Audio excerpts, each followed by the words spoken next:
Basic NLP Patterns. The Circle of Excellence. The Circle of Excellence NLP change pattern was one of the first to be developed by Richard Bandler and John Grinder, and can be found on almost every practitioner training course. Along with the swish pattern, it is one of the original patterns developed when NLP was in its infancy. Because it was one of the initial patterns to be developed, it is very simple, and although there are a number of steps involved, there are no complex NLP language patterns or advanced techniques used within the pattern. Not only is it a simple pattern to use, it's an easy pattern to teach, which is why it is a staple of practitioner programs. In fact, the ease at which it can be learnt makes it an ideal pattern to teach clients so that they can create their own resource circles.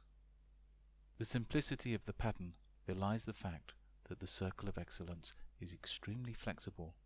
Not only can it be used to access a more resourceful state, which is the main purpose of the Circle of Excellence, but it can also be used to bypass the critical thinking processes of the brain and induce a deep trance state. In fact, I have found it to be extremely useful as a pre-hypnotic conditioner for the most anxious clients, as it is so simple to execute and yet so effective. To the client, the Circle of Excellence pattern seems to be more like pretending than anything else, and because of this, it flies under the skeptic's radar and embeds itself directly in the client's subconscious. This makes the entire technique incredibly effective when dealing with any situation where the client may resist. The objective of the Circle of Excellence pattern is to allow the clients to take an unresourceful state, such as anxiety, fear, or powerlessness, and automatically replace it with a new, effective approach. As always, it is important to build rapport with the client. However, even if the client doesn't trust you, this pattern is so effective and simple that it can produce results with a limited connection to your client. Before you begin with the Circle of Excellence, you will need to identify with the client a particularly unresourceful state that they wish to replace. Ideally, this should be connected to a particular recurring event, for example, public speaking, exams, flying, etc. Step 1. Identify the required state. The first thing you will need to do is to discuss with the client what positive resource would be appropriate to have in the situation previously identified. For example, replacing anxiety with calm, fear with confidence, etc. Whatever emotional state is selected, it is important to make sure that it is ecologically sound. Although it is possible to replace just about any negative resource with a positive one, the question needs to be asked whether you should rather than whether you can. Step 2. Access the state. Once you have identified the new positive resourceful state, it is important to try it on for size. To do this, we get the client to remember a time when they experienced the positive emotional state. Ideally, this should be one of great intensity, as the stronger the memory, the deeper the emotional state will be, and the easier it will be to recall and build upon in the circle. Once the client has recalled the memory, have them associate fully into it. That is, step into the memory and be in it as themselves. That way, they can feel a deep emotional connection. Pay careful attention to the physiology, as this will be your reference point for when you build the circle in the later part of the pattern. Occasionally, we will have a client who wants a positive resource, however they have no previous experience to call upon. This makes it more difficult to implement the Circle of Excellence. However, it is not impossible. In this situation, you will need to ask the client to act as if they have that resource available. In other words, pretend they have it. In this situation, it is likely that you will need to be more involved in building the resource with the client. Step 3. Create the circle. Now you will get the client to actually create their Circle of Excellence. Have them imagine a circle on the floor in front of them about one step away. The circle should be big enough for them to step into and close enough so that they don't need to walk too far to go into it. Once they have the circle on the floor, ask them to think of the positive resource and assign it a color. For example, if the positive resource is calm, they may assign the color blue. Remember, no matter what color they pick, it is the right color for them. Have them fill the circle on the floor with the color they have selected. This way they build an instant reference between the circle and their resource. With the client thinking about the new positive emotional state, get them to consider what else they could put into the circle that would give them the feeling they are hoping for. The whole idea here is to build up a multisensory representation of the new resourceful state inside the circle.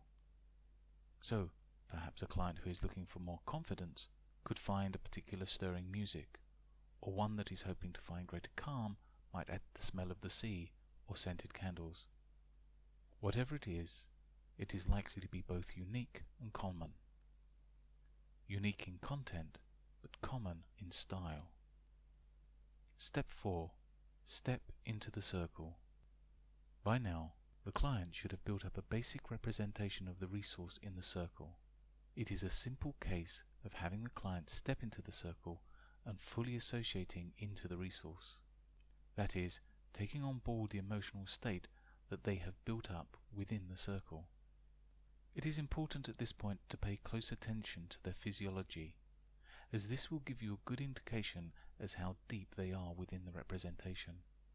Remember to use the original memory as a reference point. Ideally, you are aiming for the same level intensity as the recalled memory.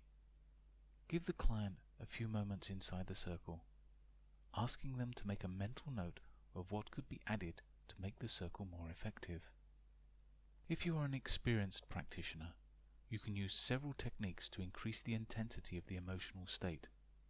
Although this is good practice, it is not always necessary, and if you are a beginner or unskilled in NLP, then attempting to ratchet up the emotional intensity is possibly outside of your knowledge.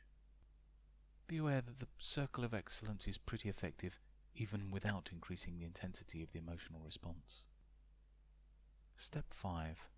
Step out. Now have the client step back out of the circle, leaving the resource and the emotional state behind. Hopefully, this should return the client to a neutral state. Naturally, however, there will be some change in physiology based upon their experiences inside the circle. If necessary, use a break state pattern to return the client back to a neutral state. Have the client review their time inside the circle, paying particular attention to what they could add to make the experience more intense. Ask the client whether there are any additional sounds, sensations, or objects that they could add to the circle. At this point, it is worthwhile examining what auditory digital information is being produced. In other words, what are they saying to themselves while inside the circle? Make sure that their self-talk is positive and reinforcing the resource that they wish to be able to access within the circle. Get the client to add the new items into the circle, which should increase the intensity of the emotional response when they step back into the circle. Step 6. Step in and test. Once again, have the client step into the circle, making sure that you keep a careful watch on their physiology, especially for any changes between the neutral state and the resourceful state. Whilst the client is in the circle, have them imagine being in the situation that was identified earlier, ensuring that they stay within the circle and retain the new resourceful state. Step 7. Repeat until complete. If the client finds that the old emotions reassert themselves, or that the new resource isn't strong enough, then return to step 2 and repeat the process until the client is happy with the new resource and you feel that they have successfully attenuated themselves to the new emotions. Once the client has successfully replaced the old resource state with the new positive one, it is important to remind them that they can access the circle of excellence whenever they need to, just by imagining the circle on the floor in front of them and stepping into it. This will allow them to easily access the new emotional state that they have embedded within the circle. Optional Step 8. Pick up the circle. Once I have taken a client through the normal Circle of Excellence pattern, very often I have them step back out of the circle and pick it up and put it in their pocket. I found that this can be useful for some clients, as it seems to cement in their minds the reality of the change. Remember, the Circle of Excellence pattern is only limited by your imagination. I have used it to induce trance and relaxation in a client. I know people who use the Circle of Excellence as a way of storing their worries and anxieties in a form of reverse Circle of Excellence, so that rather than taking things out, they leave things in. With practice, it is possible to use the Circle of Excellence to achieve almost any goal. As you have seen, the simplicity of the pattern allows it to be easily taught to non-NLP practitioners, so that they can create their own circles of excellence on demand and use them to significantly improve many areas of their life. I hope you have found this tutorial useful, and you can find more information on NLP and hypnosis at www.nlp4uonline.com. Thank you, and I hope to see you again soon.